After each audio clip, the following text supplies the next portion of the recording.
ઘડિયાધામમાં સિકોતર માતાજી મંદિર પ્રતિષ્ઠા દિવસની ભવ્ય ઉજવણી કપડવંજ તાલુકાના આસ્થાનું કેન્દ્ર એટલે ઘડિયા સિકોતર ધામ તારીખ 23 ફેબ્રુઆરી 2026 સોમવારના રોજ અહીં ફાગણ સુદ છઠના પ્રતિષ્ઠા દિવસની ઉજવણી ખૂબ જ ભક્તિસભર માહોલમાં સંપન્ન થઈ હતી। ઘડિયા ગામમાં બિરાજતા માં વાહણવટી સિકોતર પ્રત્યે લાખો ભક્તોની અતૂટ શ્રદ્ધા જોડાયેલી છે। આજુબાજુના સેંકડો ગામડામાંથી ભક્તો અહીં પગપાળા યાત્રા કરીને માતાજીના દર્શને આવી છે, જેના કારણે આ સ્થળ ઘડિયા ધામ તરીકે પ્રખ્યાત બન્યું છે। આજના પવિત્ર દિવસે વહેલી સવારે 6:40 મંદિરના ગર્ભગૃહમાંથી એક પવિત્ર જ્યોત પ્રગટાવી તેને રથમાં બિરાજમાન કરી સમગ્ર ગામમાં માતાજીની પધરામણી કરવામાં આવી।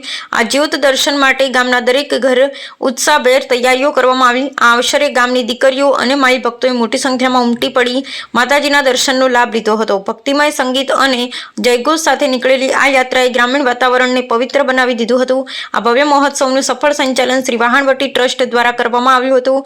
ટ્રસ્ટના પ્રમુખ દિનેશભાઈ પરમાર અને ઉપપ્રમુખ વલ્લભભાઈ પટેલની દેખરેખ હેઠળ કમિટીના તમામ સભ્યોએ ભક્તોની સુવિધા માટે અથાગ મહેનત કરી હતી। દર્શનાર્થે આવેલા તમામ ભક્તોએ માતાજીનો પ્રસાદ વિતરણ કરવામાં આવ્યો હતો। સાથે જ ભક્તોની શ્રદ્ધાના પ્રતીક રૂપે ટ્રસ્ટ તરફથી માતાજીના નિશાનવાળા ખાસ તૈયાર કરેલ કિચન ભેટમાં અપાયા હતા। ગ્રામજનોના સહકારથી યોજાયેલા આ પ્રતિષ્ઠા દિવસના કાર્યક્રમે ઘડિયા ગામની એકતા અને ભક્તિના દર્શન કરાવ્યા હતા।